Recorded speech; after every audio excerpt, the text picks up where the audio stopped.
Alright guys, my last custom that I'm going to be showing you today is my Marvel Legends style Red Hood figure. This is, I hate to say it, but there's the cat. Again, I can't get rid of the cat. That's okay. This is, unfortunately for my other customers, this is my favorite custom in a while. I'm a really big fan of the Red Hood character, and I just love making Red Hood figures, especially in this Marvel Legends style.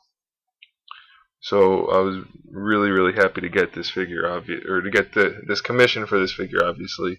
Although it is a DC character, my customer wanted it in Marvel Legends style, so we decided again upon using a face-off Punisher body, and then of course a custom sculpted head and all the custom detailing throughout. We decided we were going to do it without the jacket and do something a little bit new and original, which I thought was a really good idea. Not many people do this, and it kind of lent itself to what I kind of specialize in with the Deadpool figures. So using what I've learned from the Deadpool customs I've made, I thought I could really turn out a nice Red Hood, and I'm very pleased with this. I don't mean to sound like I'm bragging or anything, but if this custom wasn't already paid for, I would have no problem at all keeping this, and I don't typically keep my customs. So, well, I'll stop going on about that. Let's get into the figure. It is on the face-off Punisher, so it's about 6.5 inches tall. He's got the full articulation, except for the ankle, or the shin split right there. I got rid of that because I think it's silly and it makes it harder to pose the figure stably. I sculpted the head from scratch. Basically, the only thing remaining from the original head sculpt is the shape of the eyes themselves, the actual eyes. I didn't. There's no real need for me to get rid of those. I don't know if I'm in focus or not here. It's so hard to see on this camera. I gotta get a new camera.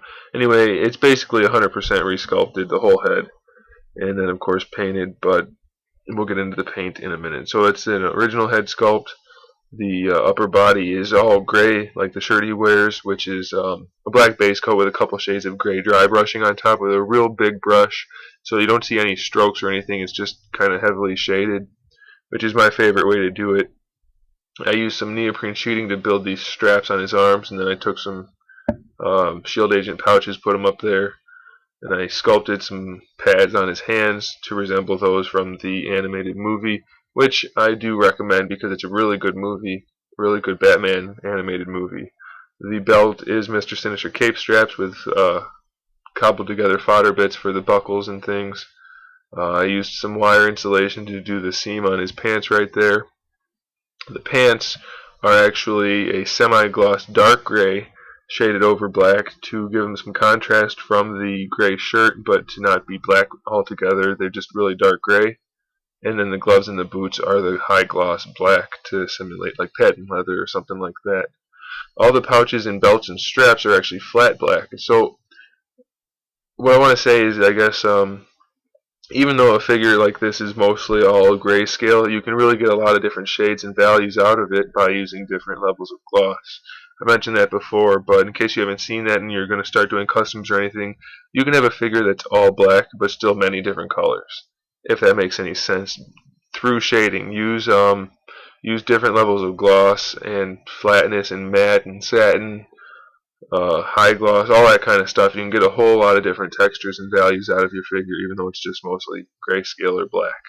Anyway, he's got the dual I'm sorry, it's late. He's got the dual gun holsters on his hips there.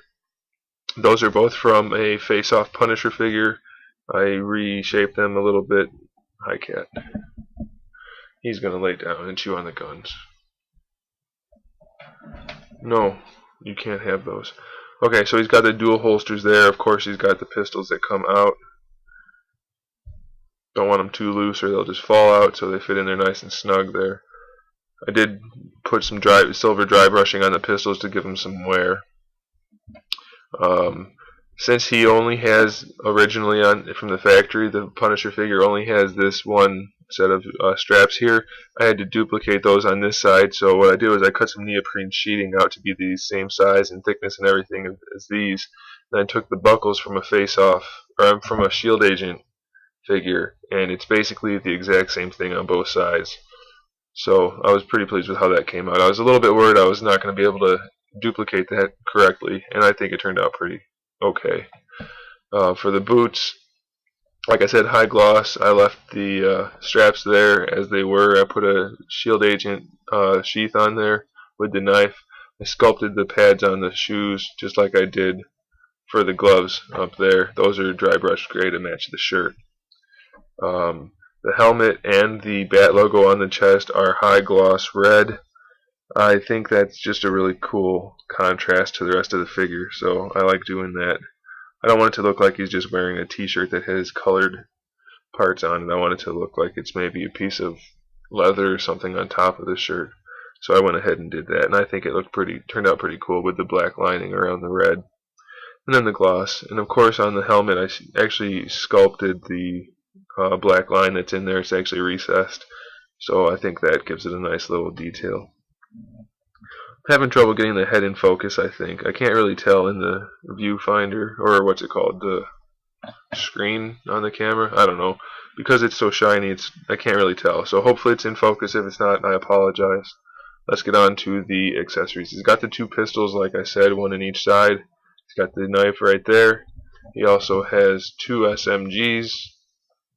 I love these SMGs. You can get them at the dollar store usually in some knockoff G.I. Joe packs, but they're really nice, detailed, and really realistic. So a little bit of paint and you're good to go. So two SMGs, a rifle from the face-off, or from the Shield Agent, I'm sorry, the new Nick Fury, or the Shield Agent, and then he's got a shotgun also, which is from more of the knockoff G.I. Joes. Very good accessories there. So he's got 1, 2, 3, 4, 5, 6 guns and a knife. That's plenty. So there you have it. I left the hole in his back so he can go in some more dynamic poses. Again, that's flat for the gray, flat for the blacks, gloss for the blacks on the gloves and boots, and then a semi-gloss for the pants. Nice heavy dry brushing on there to give him some nice shading.